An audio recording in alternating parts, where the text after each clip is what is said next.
நம்ம தினம் தினம் கரெக்ட் நினைச்சு செய்யற ரொம்பவும் தவறான விஷயங்கள். இந்த ஒரு தப்பெல்லாம் நீங்க இன்னைக்கு வரைக்கும் செஞ்சிருந்தீங்கன்னா இனிமேட்டாச்சும் மாத்திக்கோங்க, உங்க லைஃப் ரொம்பவும் சூப்பரா இருக்கும். இந்த வீடியோல நம்ம முதல்ல பார்க்க போறது தூங்கி எழுந்தோட காலையில நம்ம பிரஷ் பண்றதா. இந்த பிரஷ் பண்றதுல ஒரு பெரிய தப்பு நீங்க டெய்லி செஞ்சுக்கிட்டு இருக்கீங்க. இதை நானும் தான் செஞ்சுக்கிட்டு இருந்தேன். அப்படி என்னடா தப்புன்னா, நீங்க விளம்பரத்துல வர மாதிரி பேஸ்ட் இப்படி வைப்பீங்களா? இப்படி வைக்கிறது மூலமா உங்களோட பேஸ்ட் சீக்கிரமா காலியா வருதும்.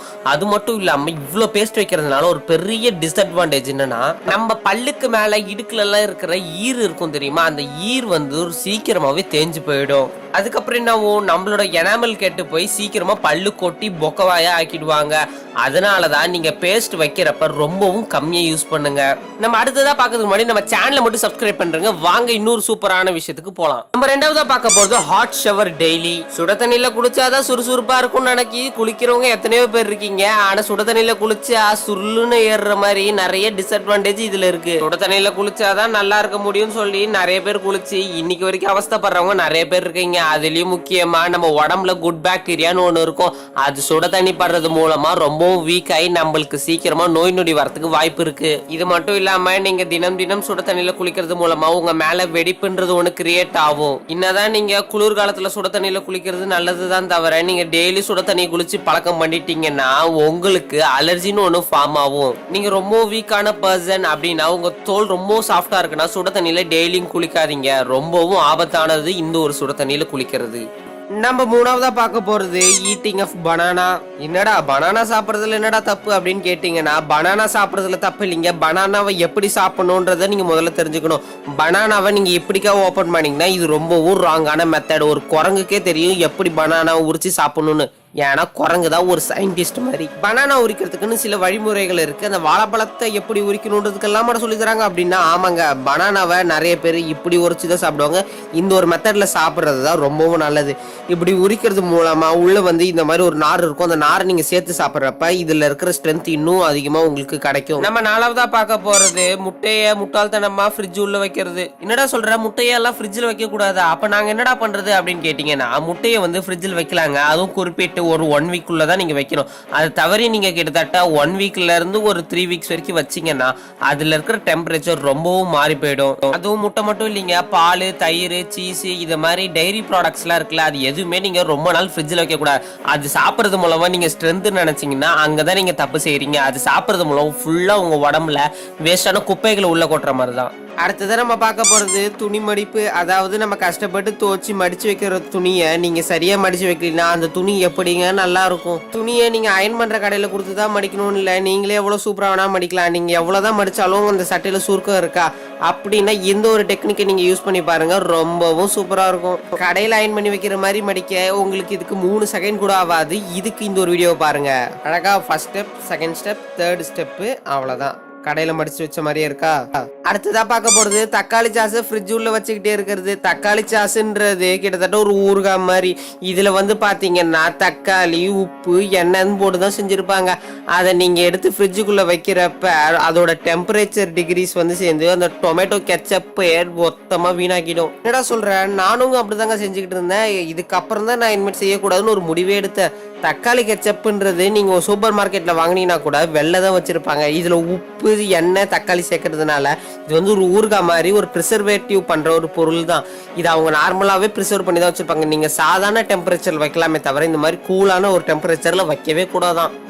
நம்ம அடுத்ததா பார்க்க போறது ஸ்கிரிப்லிங். அதாவது நீங்க ஏதாவது ஒன்று தப்பா எழுதிட்டீங்க, அதை அடிக்கணும், ஸ்ட்ரைக் அவுட் பண்ணணும்னா இந்த ஒரு டெக்னிக்கை நீங்க இவ்வளவு நாள் யூஸ் பண்ணிருந்தீங்கன்னா இனிமேட்டு இப்படி ஸ்ட்ரைக் பண்ணாதீங்க. என்னடா இதுக்கெல்லாம இப்படி ஒரு மெத்தட் இருக்கு, ஒரு நியாயமா பேசணும்ல அப்படின்னு நீங்க கேட்டீங்கன்னா, ஆமாங்க, நீங்க ஸ்ட்ரைக் அவுட் பண்றப்ப ரொம்பவும் முக்கியமா நீங்க பார்க்க வேண்டியது, நீங்க இவ்வளவு நாளா ஃபர்ஸ்ட் மேல இருக்கிற மாதிரி இந்த மாதிரி ஸ்கிரிபிள் பண்ணிருந்தீங்கன்னா அது மாதிரி யூஸ் பண்ணாதீங்க. கீழே டிக் மார்க் போட்டிருக்க மாதிரி யூஸ் பண்ணுங்க. நீங்க ஏதாவது லெட்டரோ முக்கியமான ஏதாவது எழுதிக்கிட்டு இருக்க நேரத்துல நீங்க அந்த மாதிரி ஸ்கிரிபிள் பண்ணீங்கன்னா ரொம்பவும் ஆக்வர்டா தெரியும். நீங்க ஒரு காலேஜ், ஆபீஸ், ஸ்கூல் ஸ்டூடெண்டா இருந்தீங்கன்னா ஸ்டிக்கி நோட்ஸ்னு ஒண்ணு கேள்விப்பட்டிருப்பீங்க. இது ஒட்டுறது நிறைய பேர் ஒட்டிட்டு கொஞ்ச நேரத்திலே சறுக்கி விழுந்துருதுன்னு கம்ப்ளைண்ட் பண்ணிக்கிட்டு இருக்காங்க. இதுக்கான காரணம் பின்னாடி இதுக்கு ஏதோ கம் இல்லை, என்ன ஸ்டிக்கர் இல்லை, இதெல்லாம் டூப்ளிகேட் அப்படின்னு சொல்றாங்க. ஆனா அது கிடையாதுங்க. இது சரியா பிரிச்சு ஒட்டினாதான் இது ஒட்டுமே. அதுக்குன்னு மேல நிறைய ஓட்டையே ஒண்ணு கொடுத்துருப்பாங்க. அந்த சைடுல கொஞ்சம் லைட்டா பிச்சு அதை நீங்க ஒட்டினாதான் அது ஒட்டும். அடுத்ததான் நம்ம பார்க்க போறது ஹேர் கிளிப்ஸ். கேர்ள்ஸ் அவங்களோட முடிய ஓரமா நிக்க வைக்கிறதுக்காக இந்த ஒரு ஹேர்பின்ஸ் எல்லாம் யூஸ் பண்ணுவாங்க. இந்த மாதிரி ஹேர்பின் யூஸ் பண்றது மூலமா முடி நிக்கும்னு நினைப்பீங்க, ஆனா அது நிக்காதுங்க. டக்குன்னு சைன் சர்ந்து வந்துடும். இதுக்கு நிறைய பேர் சொல்றாங்க என் முடிக்கு இதெல்லாம் செட் ஆகாதுப்பா அப்படின்னு. அப்ப அவங்கள பாக்குறப்ப வரும் பாருங்க ஒரு டென்ஷனு. இதை நீங்க கரெக்டா யூஸ் பண்ணலன்னு தான் நான் சொல்லி ஆகணும். ஏன்னா இதை யூஸ் பண்றதுக்குன்னு சில விதிமுறைகள் இருக்கு. இதை நீங்க வந்து எப்பயுமே அப்வர்ட் சைடு நோக்கி பண்ணக்கூடாது, டவுன்வர்ட் சைடு நோக்கி தான் இதை வந்து பிளேஸ் பண்ணணும். இந்த வீடியோவை எத்தனை லேடிஸ் பாக்குறீங்கன்றத மறக்காம கமெண்ட்ல சொல்லுங்க, அதை நானும் தெரிஞ்சுப்பேன். நம்ம அடுத்ததா பார்க்க போறது பிசிக்கல் எக்ஸசைஸ். அதாவது நம்ம எல்லாருமே எக்ஸசைஸ் பண்ணணும்னே டக்குன்னு அர்னால்டு மாதிரி எக்கச்சக்கமான ஜிம்முக்கு போயிட்டு எக்ஸசைஸ் பண்ணிக்கிட்டு இருப்போம். ஆனா அப்படி பண்றது நல்லதான்னு கேட்டீங்கன்னா நல்லது கிடையாது. எக்ஸசைஸ் பண்ணணும் தான், அதுக்காக நீங்க இன்ஸ்டாகிராம்ல வர ரீல்ஸ், யூடியூப்ல வர மோட்டிவேஷன் வீடியோஸ் எல்லாம் பார்த்து கடகடன் ஜிம்முக்கு போய் பண்ணணும்னு அவசியம் இல்லை. வீட்லயே உட்கார்ந்து இல்லைன்னா அழகா ஒரு கிரவுண்ட்ல போயிட்டு ஸ்ட்ரெச் பண்ணீங்கனாலே உங்களுக்கு ஒரு பெரிய எக்ஸசைஸா இருக்கும். நீங்க என்னதான் இது மாதிரி ஸ்ட்ரெச் பண்ணாலும் அர்னால்டு மாதிரி இல்லைங்கனாலும் ஒரு அழகான ஒரு அளவுக்கு இருப்பீங்க. அதனால நீங்க ரொம்பவும் எக்ஸசைஸ் பண்ணாதீங்க, நார்மலான ஒரு எக்ஸசைஸ் கொடுங்க.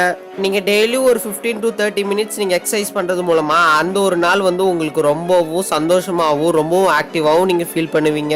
நம்ம அடுத்ததா பார்க்க போறது மைக்ரோ ஓவன் மிஸ்டேக். நீங்க மைக்ரோ ஓவன் யூஸ் பண்றவங்களா இருந்தா இந்த ஒரு விஷயம் உங்களுக்கு ரொம்பவும் யூஸ்ஃபுல்லா இருக்கும். மைக்ரோ ஓவன்ல நீங்க வச்சு ஏதாவது ஹீட் பண்றப்பயோ வேக வைக்கிறப்பயோ நடுவுல மட்டும் வேகவே வேகாது. அது ரொம்பவும் டிஸ்கஸ்டிங்கான ஒரு விஷயம். நடுவுல மட்டும் இல்லைங்க, மைக்ரோ ஓவன்ல வைக்கிறப்ப ஏதாவது ஒரு சைடு மட்டும் தான் ஹீட் போயிட்டு இருக்கும், ஒரு சைடு வந்து ஹீட்டே போவாது. அந்த இடம் ரொம்பவும் வேகாத மாதிரி இன்னும் ஹீட் போவாத மாதிரி இருக்கும். அதுக்கு நீங்க பண்ண வேண்டியது ஒரே விஷயம் தாங்க. மைக்ரோ ஓவன்ல வைக்கிறதுக்கு முன்னாடி இனிமேட்டு இப்படி பண்ணி பாருங்க. அதாவது இப்படி மொத்தமும் குமிச்சு வைக்காம நடுவுல கொஞ்சம் கேப் வைக்கிற மாதிரி வைங்க. அப்பதான் அந்த ஹீட் பட்டு எல்லா இடமும் ஃப்ளோ ஆகும். நிறைய சென்னை கடையில எல்லாம் பாத்திருக்கீங்களா, நடுவுல வந்து ஓட்ட மாதிரி போட்டு வச்சிருக்கு, அதுக்கப்புறம் சைட்ல தான் கிண்டிக்கிட்டே இருப்பாங்க. Saving for ceiling fan. இந்த மார்கழி மாசம் வந்ததுல இருந்து போதுங்க ஒரே பனியா பெய்யுது, வீட்டுக்குள்ளேயே குளிர் அடிக்குது. ஃபேன் போடாமலே இருக்க முடியல, ஃபேன் இல்லாமலே இருக்க முடியல. அதுக்காகவே இந்த ஒரு டெக்னிக்கை நீங்க யூஸ் பண்ணி பாருங்க.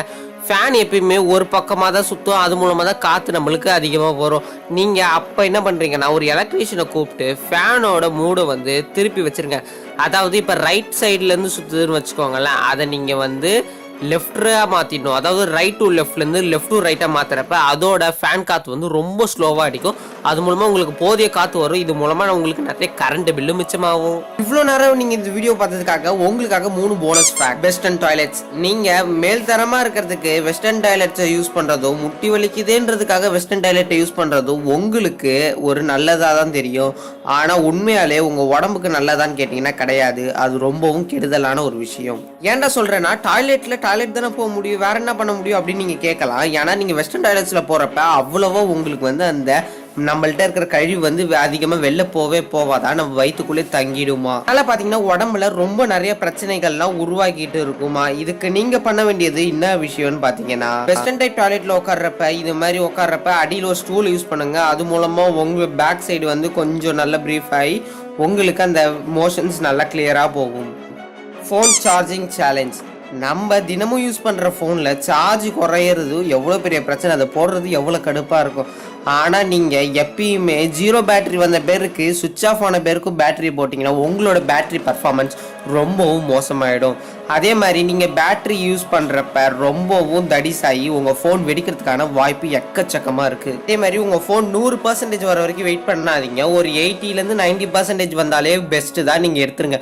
100% வரைக்கும் நீங்கள் சார்ஜ் போட்டு அதுக்கு மேலே நீங்கள் சார்ஜ் போட்டுக்கிட்டே இருந்தீங்கன்னா உங்களோட ஃபோன் டமால் அது மாதிரி வெடிச்சிடும். அதனால் எப்பயுமே 0% வர வரைக்கும் விட்டுறாதீங்க, 100% வர வரைக்கும் சார்ஜ் போட்டுறாதீங்க. இது மாதிரி பண்ணுறதுனால ரொம்பவும் உங்கள் ஃபோன் டேமேஜ் ஆகிறதுக்கு வாய்ப்பு இருக்குது. அது மட்டும் இல்லாமல் உங்கள் பேட்டரி லைஃப் வந்து சீக்கிரமாக குறைஞ்சிரும்.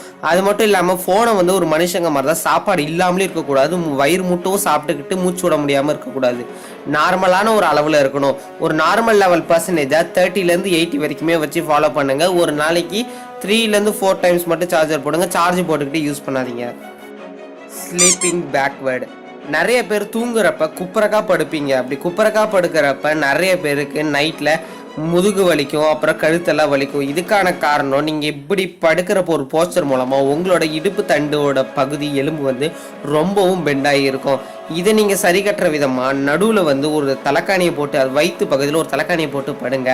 அப்படி படுக்க முடியல, எனக்கு தலைக்கணில் போனால் நார்மலாக ஒன் சைடு நீங்கள் திரும்பி படுங்க. வயிற்று பகுதியில் தலைக்கணியை வச்சு படுக்கிறப்ப கொஞ்சம் அன்கம்ஃபர்டபுளாக இருந்தாலும் நீங்கள் குப்பரக்கா படுக்கிறது மூலமாக இதான் நல்லது.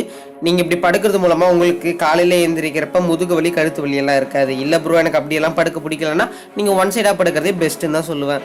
ஓகே வியூவர்ஸ், இன்னைக்கான வீடியோ முடிஞ்சிச்சு. இந்த வீடியோலேருந்து நீங்கள் ஏதாவது ஒரு யூஸ்ஃபுல்லான விஷயத்தை கற்றுருப்பீங்கன்னு நினைக்கிறேன். இதோட இந்த வீடியோவை முடிச்சுக்கலாம். இன்னொரு சூப்பரான வீடியோவில் பார்க்கலாம். Tata bye bye, see you. மறக்காம இந்த வீடியோ பிடிச்சா லைக் பண்ணுங்கள், ஷேர் பண்ணுங்கள், சப்ஸ்கிரைப் பண்ணிவிடுங்க.